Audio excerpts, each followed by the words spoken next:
За сайн байцгаана уу? Багш нарын оруулсан мэргэжлийн цэргийн хүсэлтийн материалыг сургалтын менежер болон удирдлагууд маань эхнүүлэл систем дээрээ хэрхэн хянах, за мөн хянсныхаа дараа хэрхэн дэмжсэн буюу шаардлага хангасан төлөв рүү оруулж эсэс рүү илгээх эдгээр зүйлийг тайлбарласан заавар бичлэгийг хүргүүлж байна. За юуны түрүүнд менежер маань эхнүүлэл систем рүүгээ нэвтэрч орно. Нэвтэрч орсны дараагаар ажилтан албан агчид засны албан хаагчид зас руу ороход танай байгууллагын албан агчид дараах байдлаар чагсаж харагдана.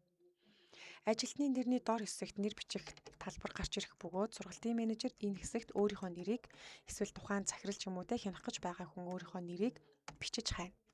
Тэгэхэд тухайн хүний нэр хоёр давтагдаж харагдах бөгөөд нэг нь нэрнийхээ доотлолт ECC-ийн кодтой буюу ирээр хэлсэн олон оронтой кодтой.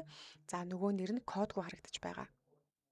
Мэргэжлийн цэргийн хүсэлтийн материалыг хянах гэж байгаа болон тухайн сургалтын менежер удирдлага өөрөө хүсэлт гаргах гэж байгаа бол кодтой нэрнийхээ нэвтрэх нэрээр энэ 3 одон дээр дарж энэхүү нэвтрэх нэрээр эхнүүлэл систем рүүгээ орж цэргийн хүсэлттэй холбоотой одоо цэргийн материалаа явуулах цэргийн хяналтаа хийнэ гэсэн үг. За энэ нэвтрэх нэрэн дээр сургалтын менежер маань хэрвээ өмнө нь багшилж байсан бол нэвтрэх нэрэн дээр EST код дараах дэлгэцэн дээр харагдаж байгаа шиг харагдана. За хэрвээ багшилж байгаагүй байвал SSS татагдаж орж ирсэн нь мэдлээ хаяг эсвэл регистрийн дугаар байх магадaltaй. За энэхүү нэвтрэх нэрийг та хуулж аваад одоо байгаа эхнүүлэл системээс эхлээд гараад тухайн нэвтрэх нэр хэсэг дээр бичээд нууц үг нь 1-3 эсвэл 1-4 гэж хийгээд эхнүүлэл систем рүүгээ дахин нэвтэрч орно. За нэвтэрч ороход сургалтын менежерийн системтэй яг ижилхэн юм талбар гарч ирэх бөгөөд нүүрэн дээр харагдаж байгаа мэргэжлийн цэргийн хүсэлт гэсэн дараах айкон хэсэг дээр дарна. Хэрвээ тухайн сургалтын менежер цэргийн хүсэлтийн материалыг мэргэжлийн цэрэг хүсэж байгаа бол яг энэ талбар дээр мэргэжлийн цэргийнхаа материалыг оруулаад файлуудаа оруулаад явах боломжтой бөгөөд хэрвээ зөвхөн хянах гэж байгаа бол цэргийн хяналт гэсэн зэс рүү орно. Цэргийн хяналт зэс рүү ороход ямар ч багшийн мэдээлэл харагдахгүй байгаа бол та дээр харагдаж байгаа хувийн мэдээлэл хэсэг дээр дарж байгууллагаас өөрийн байгууллагыг сонгон хадгалж өгөөрэй. Ингэснээр цэргийн хяналт зэсэн дээр дахин дарахад танаа сургууль дээр цэргийн материалыг бүртгэж байгаа болон хүсэлт гаргасан илгээсэн багш нарын мэдээлэл нь харагдана. Хэрвээ тухайн багш зөвхөн эхнүүлэл систем дээр материалаа бүрэн гүйцэд бөглөөгүй байвал бүртгэж байгаа төлөвт харагдах бөгөөд за материалаа буруу оруулаад сургалтын менежер буцаасан тохиолдолд буцаасан төлөвт за систем дээрээ бүх материалаа бүрэн гүйцэд оруулаад дуусчихсан байвал хүсэлт гаргасан төлөвт за сургалтын менежер тухайн хүний материалыг шалгаж дуусаад эсэс рүү илгээчихсэн байвал хүлээн авсан төлөвт харагдах бөгөөд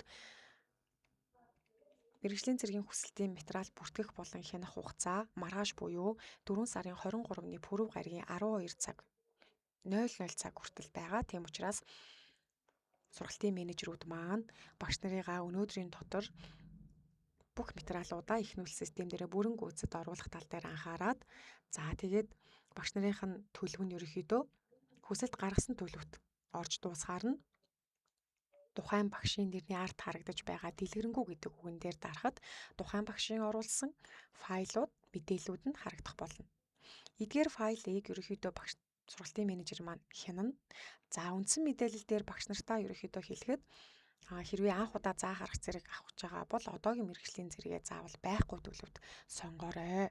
За хоёрдугаар анхаарах зүйл бол сургалтын менежер маань ерөнхий мэдээллийн шалгаж хараад шалгуур үзүүлэлт хэсэг дээр дарж орно.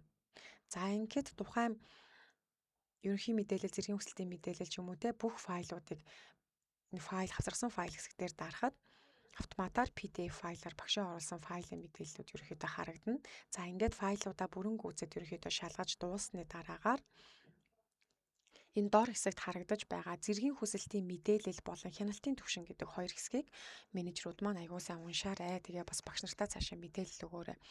За цэргийн хүсэлтийн мэдээлэл дээр бол мэргэжлийн зэрэг өмнө авч байсан уу энэ хэсэгт бол за мэргэжлийн зэргийн олгосон тухайн зэргийг олгосон эрх бүхий албан тушаалтны шийдвэрийг хавсаргана.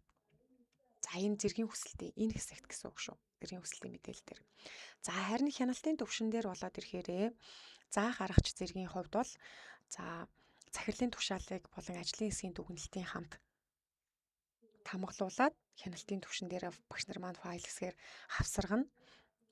За гэхдээ одоо журмынхаа дагуу багш нараас хяналтын түвшин хэсэг хасагдаад зөвхөн хяналтын түвшингийн файл хавсардаг хэсгийг сургалтын менежер хийдэг болсон байгаа. Тэгэхээр сургалтын менежер маань хэрвээ тухайн багш маань заа гаргачих зэрэгтэй бол энэ хяналтын түвшингийн хавсрах файл хэсэг дээр тухайн одоо мэргэжлийн зэргийг заа гаргачих зэргийг олгосон те дэмжиж байгаа тэр захирлын тушаалыг ажлын хэсгийн дүгнэлтийн хамт энэ хэсэгт оруулна. За харин тэргүүлэх зөвлөх мэргэжлийн зэргийн хувьд бол за мэргэжлийн зэргийн шаардлага, шалгуур хангасан байдлыг магадлан шалгуулсан одоо тэр хүсэлтийг за мөн ажлын хэсгийн дүгнэлттэй хамт ерөнхийдөө оруулнаа гэсэн үг. Тэргүүлэх болон зөвлөх зэргийн хувьд хяналтын түвшингийн файл хэсэг дээрээ. За тэгэхээр өмнө нь бол одоо багш нар маань хяналтын түвшингөө оруулчихсан багш нар маань бол автоматар сургалтын менежер дээр хяналтын түвшин дээр нь файл нь хавсрагдсан байдлаар ерөнхийдөө харагданаа. За ингээд бүх файлуудыг бүрэн гүйцэд ерөнхийдөө сургалтын менежмент нэгтэлж хаарсны дараагаар хүлээн авах цэсэн дээр дарна энэ хэсэгт. Хэрвээ файл нь буруу байвал буцаах төлөв дээр дарахад багш маань буцаад нөгөө файлаа засварлаад дахин хүсэлтээ гаргах боломжтой. За бүрэн гүйцэд файл нь бүрэн байна гэвэл хүлээн авах товчлуур дээр дарахад автоматар хүсэлтийг хүлээн авлаа гэсэн баруун дэд буланд мэдээлэл гарч ирээд хүлээн авсан төлөв рүү шилжээд за тухайн хавсарсан файл болгоны арталт ийм шаардлага хангасан хангаагүй юм сонгох талбар гарч ирнэ. За файлууд бүрэн гүйцэд байна гэж үзсэн учраас менежер маань бүх файлын ард байгаа цонхон дээр шаардлага хангасан гэсэн сонголтыг бүгднгийн сонгож өгөх нь зүйтэй. Тэгэхээр файлуудаа бүрэн гүйцэд менежер маань хянаад шаардлага хангаагүй байвал буцаах төлөв дээр дарж ерөөхдөө буцаалгаад багш нараараа яаралтай засварлуулаарай. За бүрэн гүйцэд болсон байна гэвэл шаардлага хангасан төлөвийг бүгднгийн бүрэн гүйцэд сонгоод за ингээд засварт буцаах шийдвэр гаргах гэсэн 200 харагдах бөгөөд хэрвээ та эсэс рүү илгээх гэж байгаа бол энд шийдвэр гаргах гэсэн товчлуурыг дараад за ингээд энэ дээрсээ нэмэлт тайлбар буюу тухайн шийдвэрийн үндслэлээ бичээд за товчхон бичнэ гэвэл энэ туршилт учраас би дэмжсэн гэж бичээд за дэмжсэн төлөвтөө оруулна гэсэн үг. За ингээд шийдвэр амжилттай хадгалагдлаа гэд эсэс рүү илгээх товчлуур гарч ирэх бөгөөд заа гаргаж тэргүүлэх зөвлөх 3 зэргийг гурвангийн ихнүүл систем дээр бүртгүүлнэ. За мөн гурвангийн дэмжсэн төлөвт буюу яг саяны зааврын дагуу сургалтын менежер маань оруулаад гурвангийн эсэс рүү илгээ шүү. За харагчийг хэдий сургууль дотооддоо шийддэг ч гэсэн эсэс ерөөхдөө бүртгэлээ авах учраас за харагчийг ч гэсэн эсэс рүү илгээ шүү гэдгийг сургалтын менежер маань анхаарах хэрэгтэй. Ингээд ерөөхдөө энэ мэдээллийг эсэс рүү илгээн таны илгээсэн мэдээлэл эсэсийн нэгдсэн санд бүртгэгдэх бөгөөд засварлах боломжгүй гэдгийг анхаарна гэж мэдээлэл гарч байгаа.